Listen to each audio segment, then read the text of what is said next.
What's up guys, Readiness Rations here with you again, and today we're taking a bit of a nostalgia trip with a US MRE taste test. This is menu number 22, Pork Chow Mein, from all the way back in 1998, making this ration 24 years old at this point. In this video, I will be revisiting one of my very first MRE experiences, because the first time I had a Pork Chow Mein MRE, I was a child. This particular meal ready to eat was sent to me by Salty Croc Collectibles, so I want to say a big thank you to him for sending this my way for review. Before we open this up to see what's inside, be sure to give the video a thumbs up to help it out with that Google algorithm, and to subscribe to the channel to catch all my future ration review videos. While you're at it, drop me a comment letting me know what ration you would like to see me review next. Now let's get this veteran of 24 years over to the desk. Pork Chow Mein made its introduction as a US MRE menu in 1993. It remained in service through year 2000, being replaced in 2001, and during that time it was menu number 9, menu number 7, and lastly menu number 22. Of course, since this was around in 93, there is a brown bag version of the same menu. These brown bags entered production in 1995, but today we will be checking out a tan bag Pork Chow Mein from 1998. This particular example was packed by Sopatco. We'll be opening that with my Spyderco Tenacious.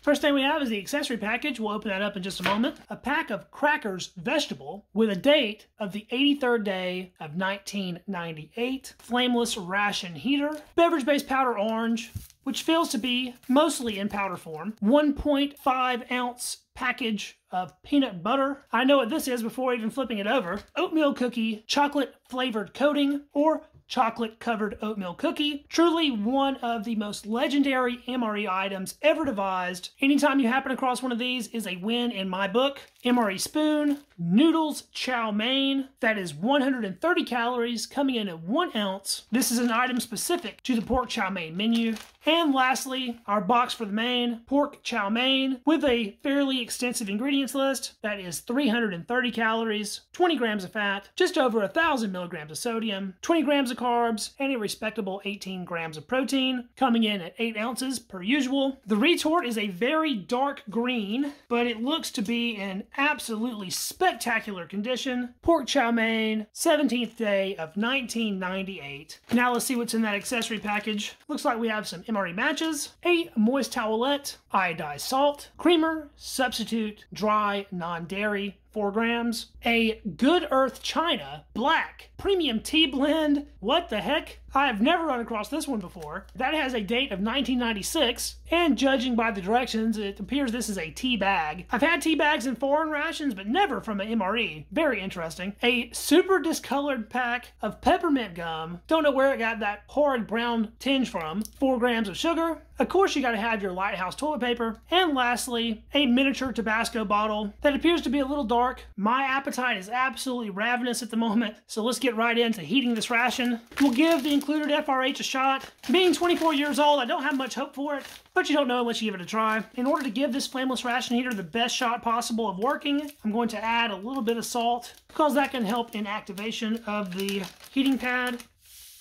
Water to the fill line. And place that all back into the box for the main and hope for the best. To my surprise, the flameless ration heater is actually making some noise, so perhaps it is working. Without delay, I have to check this tea out. So there's our Good Earth China Black. Never heard of the brand. The little tab on the tea bag says Chinese character for tea. So I suppose that would be your Chinese character for tea. It smells nice. Not any different from any other black tea I've encountered. In the glass we go, and we'll follow that up with about 6 ounces of water that was just boiling. It's coloring our water right away. We'll set that aside and give it some time to steep. The heating pad is actually warm to the touch at this point, so I think we are getting a good flameless ration heater despite its age. Let's take a look at these vegetable crackers. There's our tear notch. Those had a real nice vacuum. Corners are just a tad bit crumbly, but they look like they're coming out all in one piece. Look at the large specks of what is apparently vegetables. I haven't really encountered that on vegetable crackers before. Generally, it's a very finely dispersed, tiny little flake of vegetable that you run into. These actually have some more substantial pieces of whatever type of vegetable that might be. They do look properly toasted and smell perfectly fresh. Let's take a look at our chocolate-covered oatmeal cookie. Man, these are so good. I didn't get any vacuum hiss on that. that, but it did appear to be tightly vacuum packed in there. It's just a perfect, glossy, chocolate-covered cookie bar. Smells fantastic. It is just so dang shiny, I can almost see myself in it. I almost forgot to prepare our beverage-based powder orange. And that powder is sort of browned and discolored a little bit, but it is loose, and it looks like there is a lot of real sugar in this. Yeah, those little dark brown bits are suspect. The smell coming off of this is not a good one necessarily. Put about 12 ounces of water in this.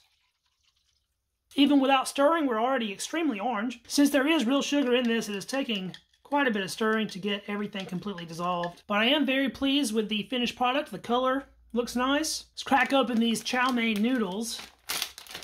I probably haven't had these since 1998. We got a do not eat in there. And it's literally just a bag of dried, crunchy noodles.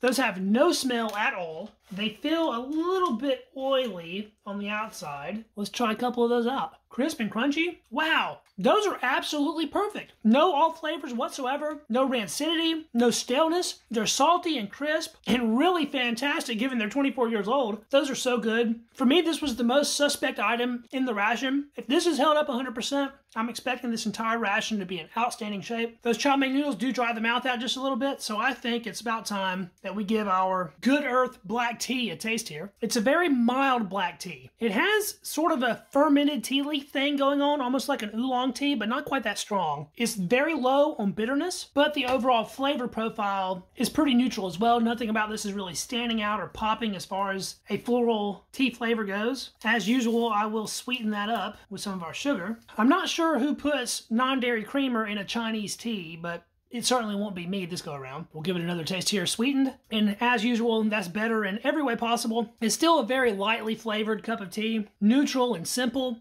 Something that most people will like, and that is usually a consideration when putting together a military ration. I could imagine this would have been a welcome change up for coffee for some people. I wonder if the pork chow mein is the only menu this comes in though. It's certainly the only time I've ever encountered it. I don't even remember having this when I had this menu back more than 20 years ago. And give this peanut butter a quick knead. Now that looks to be just about perfect. Put a little on the spoon here. Oh yeah, perfectly creamy. Looks great, and it tastes great. Good sodium level to that. It's a nice balance of sweet and salty, and it is supremely toasty. Really stellar. And I suppose since I have a Chow Mein noodle, we ought to try Chow Mein noodle and peanut butter together, because why not? It's like a crunchy, salty, peanutty snack. Might be sort of an odd combination, but they pair up surprisingly well. Let's get a closer look at these vegetable crackers with the odd pieces of uncommonly large vegetables.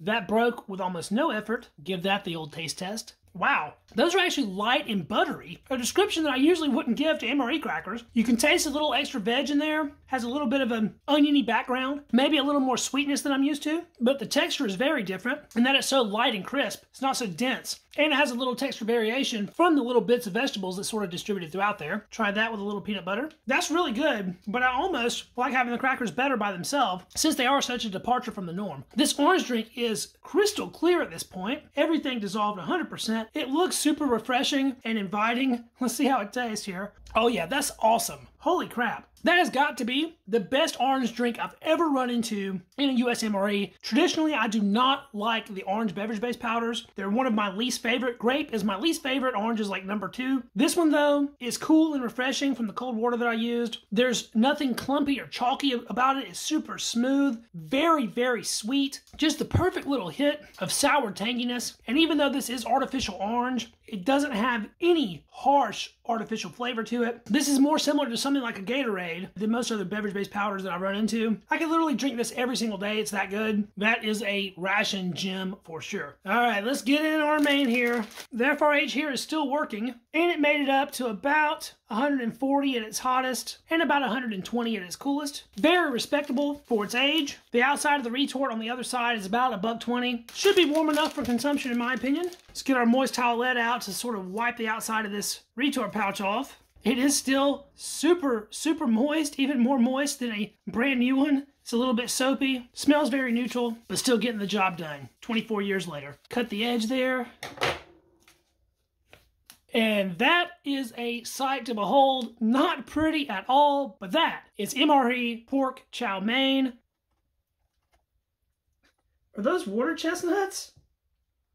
It's a little bit more saucy in the bottom where it was a bit hotter. Towards the top was a little bit more clumpy. There's a lot left in the pouch, so we're going to have to do some scraping here. Now let's figure out what makes up MRE pork chow mein. There are a good deal of water chestnuts in this. I can see some green celery flakes sort of distributed throughout, and there are mushrooms in there. The pork bits look like a slow roasted pork, not a processed meat, or perhaps just lightly processed. We do see the meat fibers here, and everything's coming apart easily with the back of a spoon, so I'm expecting it to be pretty tender. The sauce is a little bit clumpy. I think if we introduce some more heat, it would become a bit more smooth than it is currently. Speaking of heat, let's see what temperature the inside of the meal made it up to. 102, 100, 99. So we're basically lukewarm at this point, but given the fact that it's like 58 degrees here in the house, we're not doing too bad. The smell coming off of this is really good, but nothing mind-blowing. It smells quite savory, but not necessarily a smell that I would associate with Chinese food. Let's go in for a bite here. Get a water chestnut, some celery, a little bit of pork, and plenty of our sauce. Down the hatch we go. Those water chestnuts are delightfully crunchy. There's a little bit of a tinny, metallic flavor with this, only very slightly. Get another bite there with mushroom and meat. It tastes like something out of a pouch, although it doesn't quite taste like something that was put in the pouch over 20 years ago. If you get a bite with a water chestnut, it's a lot more pleasant. The meat is soft, but at the same time a little bit dry, and it almost tastes like it was cooked separately from the rest of the dish and added as like an afterthought. I can't really taste the celery. Let's try it as intended with a bit of our chow mein noodles here. Oh yeah, that's where it's at. Those noodles add some really nice depth of flavor because they're a little bit toasty. They bring a little bit more salt to the party. I feel like they really do tie the dish together. I mean, it's not really pork chow mein without the chow mein. The crunch of the noodle with the crunch of the water chestnut contrasts the soft meat with sauce pretty well. I would like to introduce a little bit more spice to the mix though, and for that we're going to bust out the Tabasco. You rarely run across a Tabasco bottle this old that is completely full to the top. Usually these sort of evaporate a little bit. This one's looking outstanding though. Few drops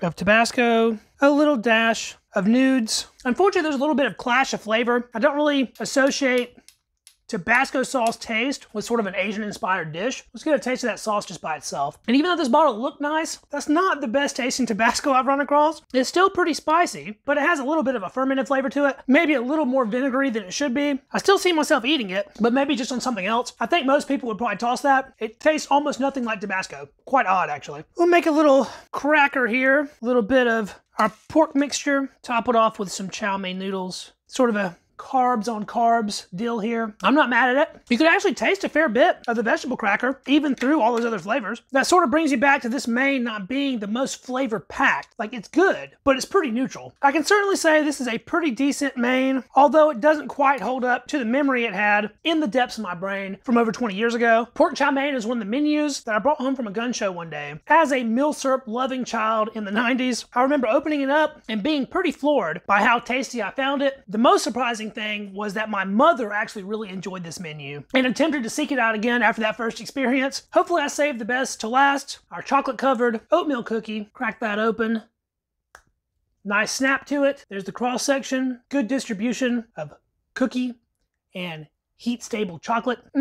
Even before actually getting that in my mouth, I knew it was going to be good because the smell was just on point. Those are way better than they have any business being. The chocolate is very waxy, oddly sweet, and it has this sort of off chemical kind of flavor from the heat stabilizers. But when you combine that with the crispy oatmeal cookie and the fact that this tastes just as fresh as if it was newly packed, it makes for one of the best MRE desserts ever. Cap off that bite with a little squeeze of our peanut butter. Now that is taste bud time travel at its finest. No matter how long I go without one of these chocolate covered oatmeal cookies, eating one still brings me back to that first experience, and it really solidifies my love and enjoyment for the simple meal ready to eat. Well, that was the video, guys. Menu number 22, pork chow mein from 1998. Still going pretty strong here in 2022. I will be devouring every last bit of this off camera because this thing was in awesome shape for its age. Is this one I would like to see him bring back nowadays? I think with a few tweaks to the main, this ration would be a contender even in today's lineup. I want to say a big thank you to you guys for watching. If you enjoyed the video, please hit the thumbs up to help it out with that algorithm. Subscribe to the channel so you don't miss any of my future ration review videos. Let me know what you thought about this review down in the comments and what your opinions